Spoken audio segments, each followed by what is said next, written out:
And you might wonder, from Arizona, so what are our first associations? Probably the heat, right? Probably everybody has already read an article about how unbearable it is. We have air conditioning, so that's the good thing about it. But Arizona State University is not only known for being in the middle of the desert, it is also one of the largest universities in the United States, with approximately 145,000 students, online and in person combined. And it is also known for being the school that is labeled with a school for innovation now 10 years in a row, in front of MIT and Stanford. I'm sorry to say that. So this is the environment. I'm teaching traditional German, so my background is I'm a historian, but I'm also in the language program, in the language and culture program at the university. And being a university that is known for innovation, it actually did not really came as a surprise for me that on January 18th, 2024, I opened my email. I read an email, an internal one, where it says we are now partnering with OpenAI as the first, collaborating with OpenAI as the first university to use it in an educational setting. So that was interesting. That okay, let's see what that means for us. It was not a surprise. More of a surprise was then when a couple of days later we got another email saying urgently, it was just even at the end of January, or not even 2 weeks later, hey, you're our faculty member here. We have partnered now with OpenAI. What are your ideas? What do you want to do with it? We're opening as the so-called AI Innovation Challenge. Do you want to submit a project? And we'll give you 3 days to submit. I mean, okay. Well, I've obviously followed AI and was interested in it for the longest time in the educational sphere. It was more seen as a threat, right? Students will use it. It will be difficult for us with grading and everything. So what can we do? So I thought, well, what can I do? Let me see if we can do something. So including me, there were over 175 proposals submitted to the OpenAI challenge.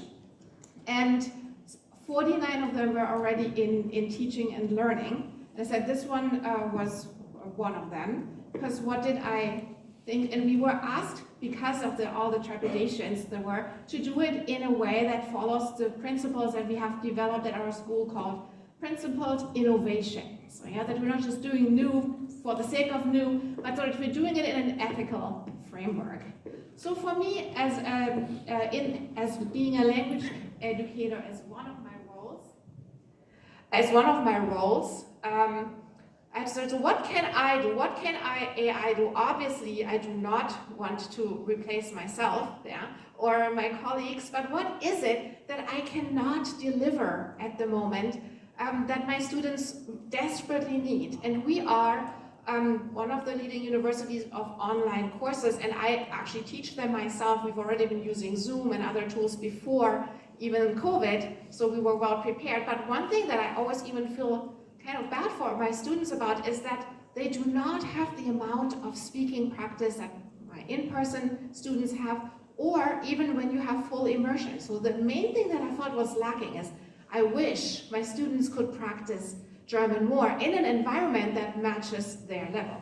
Because there's different tools out there. You can speak with native speakers and outsource it. We tried everything, but unfortunately, the time I can give my students has been limited, yeah, to maybe this one instructor meeting, then the 2 or 3 maybe peer meetings that I make them. So I was like dreaming, what do I want from ChatGPT, but not for myself, or maybe for myself too when I want to learn language, but for my students. So first of all, if you want to talk, you need a partner. So I wish, I thought I wish maybe ChatGPT could be that partner that is available all the time, whenever I have time, because most of our online students are not traditional students, so they don't have time, and they're in different time zones. Then I would want this one to be at the language level, exactly where I am in my teaching at that moment. Yeah, what did I teach my students? Can it be? But I also want it to be authentic. yeah, not regurgitating sentences. And even better, if it could, I want my students to have immediate, precise feedback on where they are based on their language level and what they can do to improve. And I thought it would also be cool because it's something new. They could do it in private. Yeah, we touched on this already before a little bit. That is would be a new opportunity to suddenly practice speaking without the embarrassment of already talking to a person.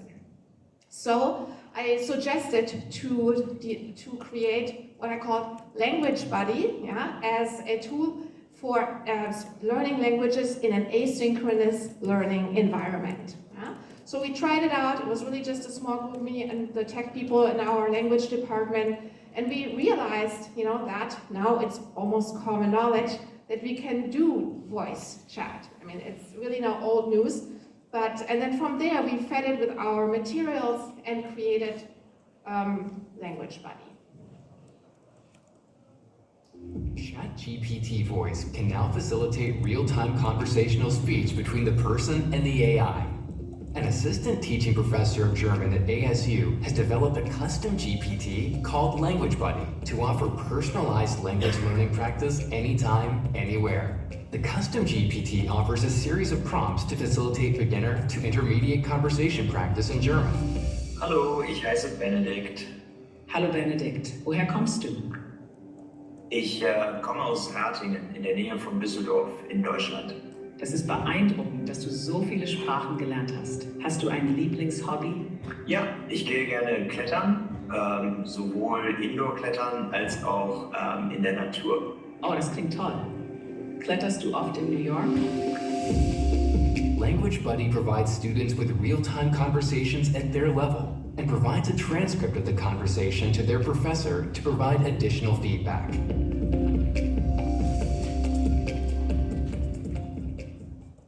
So this is just a small introduction. So we're not using just general ChatGPT, but I created a specific tool that will really uses the materials that we're teaching in our classes. And in addition, we're now training it to provide custom feedback based on the actual proficiency standards and suggest improvements, which it is really good at.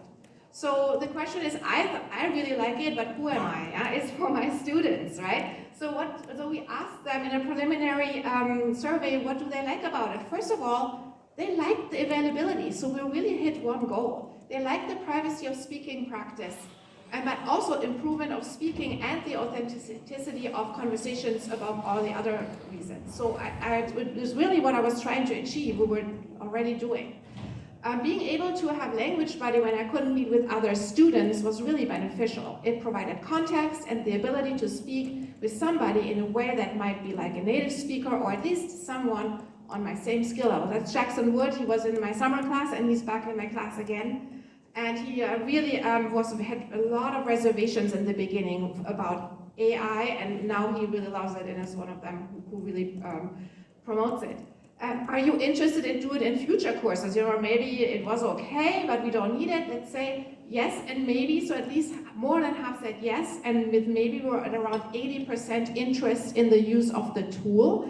And I think some of the maybe has to do with that it's really still in some kind of a development phase. There's room for improvement.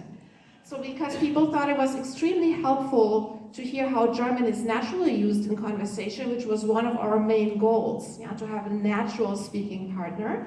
And that its easy availability was a huge bonus to students like myself who work full-time jobs and have family commitments to uphold, which is very much a typical student in today's world. Next step, so we're working on fine-tuning, we're improving the feedback, expanding the topic, but also working on the tech part. So thankfully at ASU, with a huge university, we have resources to also have it more seemingly integrated into our platform so that it's really accessible for students, also for the instructors, for feedback. So this will be what we're working on in the next round. Dankeschön, und thank you so much for listening to this presentation. I'm available if you would like to talk more.